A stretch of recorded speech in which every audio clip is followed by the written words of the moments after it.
அண்ணா எதுக்கு இருக்குல்ல அது எங்கள் வீடு தான், வீட்டு வாடகைன்னு எழுதி போட்டிருக்கேன். யாருன்னா ஃபோன் பண்ணாங்களா நான் சாவி கொடுக்க சொல்கிறேன், கொஞ்சம் கொடுத்துட்றீங்களா? என்கிட்ட சாவி கொடுக்க சொல்றியம்மா? நான் ஆல்ரெடி ஒரு வீட்டு புரோக்கரு. என்கிட்ட சாவி கொடுத்தானா நான் பார்த்து ஆள் விட்டேன்னு எனக்கு கமிஷன் கொடுக்குறேன். கமிஷனா? நான் தான் போர்டு எழுதி போட்டிருக்கேனே, அதில் நம்பர் கொடுத்துட்டேன், அவங்களே கால் பண்ணுவாங்க. நீங்கள் சாவி கொடுத்தா மட்டும் போதும். சரிம்மா, சாவியை நான் வச்சுக்கிறேன். ஒரே ஒரு கண்டிஷன். என்ன கண்டிஷன்னா, நான் ஆள் பார்த்து விட்டேன்னா எனக்கு 1 மாதம் கமிஷன் கொடுக்கணும். இல்லையா ஓ நம்பரை பார்த்து அவங்களே வந்துட்டாங்கன்னா நீ எதாவது பார்த்து கவனி.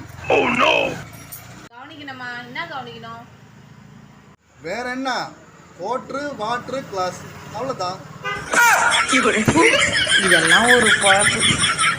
சரிங்க, நான் கண்ணதாசங்கார கூடி பெற சொல்லி ஊத்தி கூடி உன்னை கொடி மச்சான போல் பாட போறேன்டா.